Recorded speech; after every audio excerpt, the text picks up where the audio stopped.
Hello, Daniel Robbins again. So I just noticed at the top of the page here it says, the fear of God, sinners' insistings, sinners' enticings, sorry, and the reward of fools.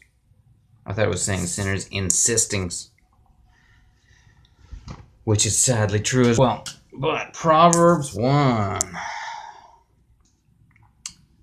Proverbs of Solomon, the son of David, king of Israel, to know wisdom and instruction, to perceive the words of understanding, to receive the instruction of wisdom, justice, and judgment, and equity, or equities, to give subtlety to the simple, to the young man knowledge and discretion, or advisement. A wise man will hear and will increase in learning, and a man of understanding shall attain unto wise counsels. To understand a proverb and the interpretation, or an eloquent speech, the words of the wise and their dark sayings. The fear of the Lord, or Yahweh, is the beginning of knowledge, or the principal part of knowledge, but fools despise wisdom and instruction. My son, hear the instruction of thy father, and forsake not the law of thy mother, for they shall be an ornament of grace unto thy head, and chains about thy neck. My son, if sinners entice thee, consent thou not. If they say, come with us, let us lay wait for blood, let us lurk privily for the innocent without cause. Let us swallow them up alive as the grave, and whole as those that go down into the pit. We shall find all precious substance. We shall fill our houses with spoil. Cast in thy lot among us. Let us all have one purse. My son, walk not thou in the way with them. Refrain thy foot from their path. For their feet run to evil and make haste to shed blood. Surely in vain the net is spread in the sight of any bird, or in the eyes of everything that hath a wing. And they lay wait for their own blood. They lurk privily for their own lives. So are the ways of everyone that is greedy of gain, which taketh away the life of the owners thereof. Wisdom crieth without, she uttereth her voice in the streets. In the margin here, wisdoms, that is excellent wisdom, crieth without, she uttereth her voice in the streets. She crieth in the chief place of concourse, in the openings of the gates, in the city she uttereth her words, saying, how long, ye simple ones, will ye love simplicity, and the scorners delight in their scorning, and fools hate knowledge? Turn you at my reproof. Behold, I will pour out my spirit unto you.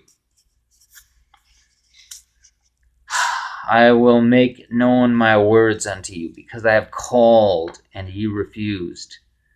I have stretched out my hand.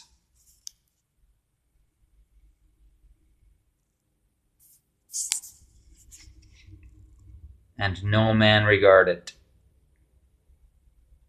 But ye have set at naught all my counsel, and would none of my reproof. I also will laugh at your calamity. I will mock when your fear cometh.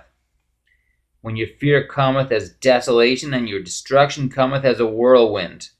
When distress and anguish cometh upon you. Then shall they call upon me, but I will not answer. They shall seek me early, but they shall not find me. For that they hated knowledge, and did not choose the fear of the Lord, or Yahweh. They would none of my counsel. They despised all my reproof. Therefore shall they eat of the fruit of their own way, and be filled with their own devices. For the turning away of the simple, or the ease of the simple, shall slay them, and the prosperity of fools shall destroy them.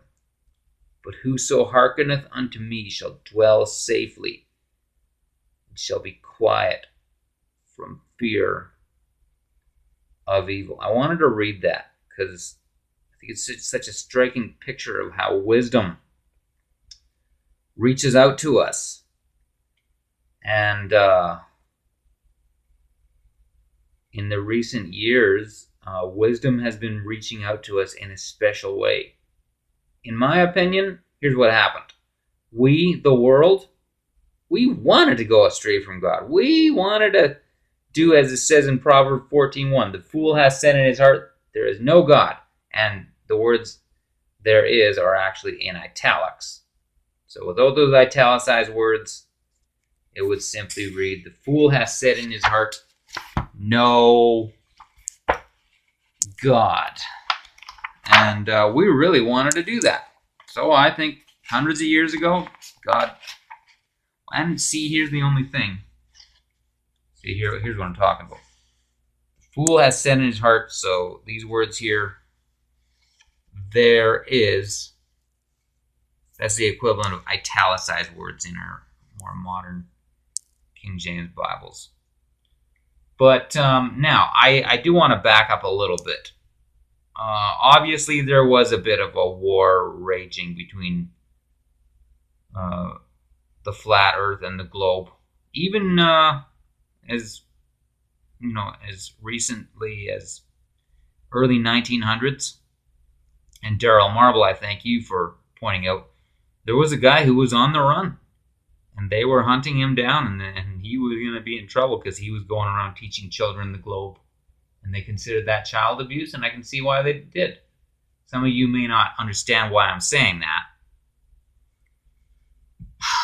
But when I see the destruction the fallacy of the globe has done on this world, I definitely consider that child abuse. Nevertheless, sooner or later, we as a world went astray from God. And God let us. He allowed us to.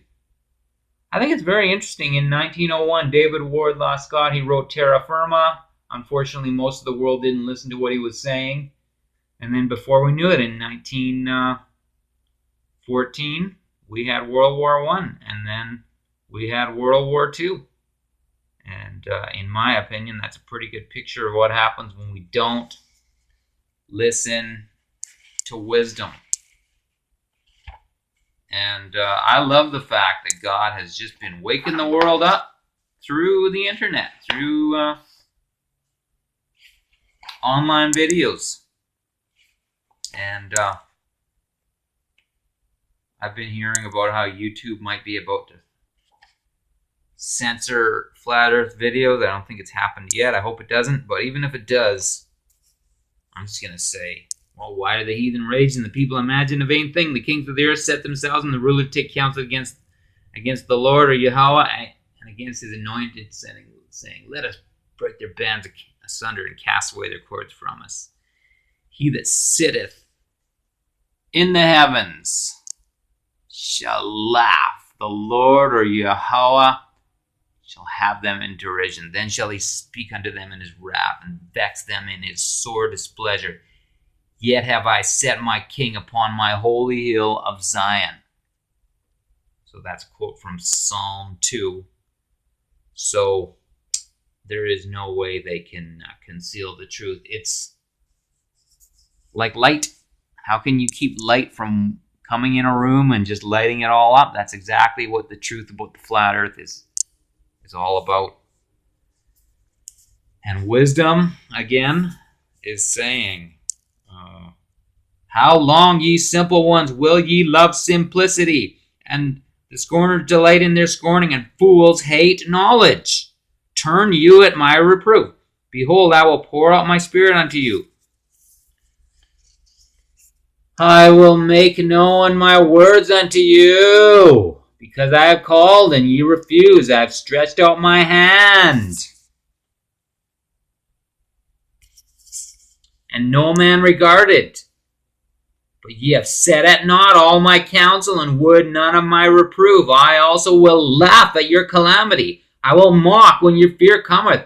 When your fear cometh as desolation, and your destruction cometh as a whirlwind. When distress and anguish cometh upon you. Then shall they call upon me, but I will not answer. They shall seek me early, but they shall not find me. For that they hated knowledge and did not choose the fear of the Lord or Yahweh.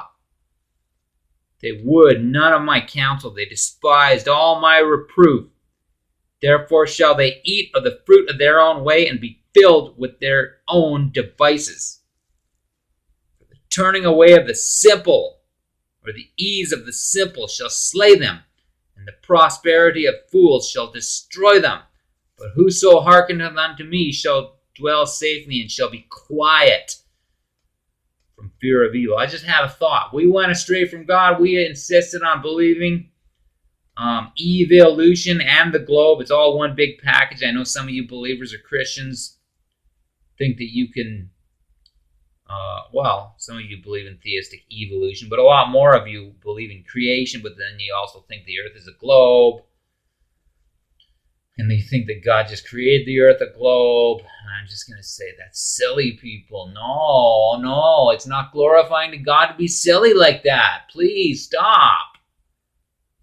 I know you didn't know, neither did I, but that's why I'm telling you.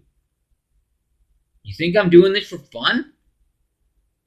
Getting called a flat TARD, which even happened today. I don't do that for fun. I do it because I know this is true and the world needs to know it, and we need to save the children from being sacrificed, which they are every day. And it's totally linked to the global deception.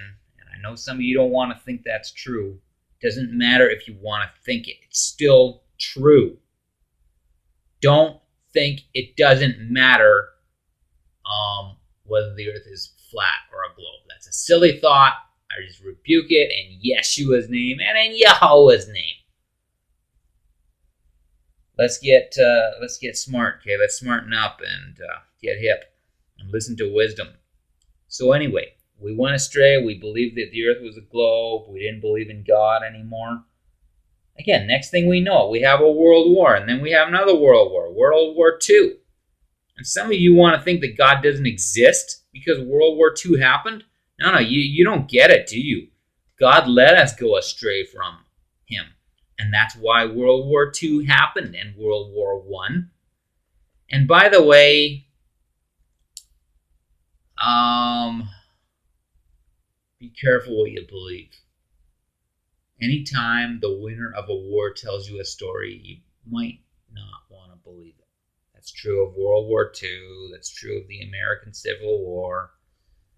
Don't believe the winners of the wars. They tell you these things that aren't even true.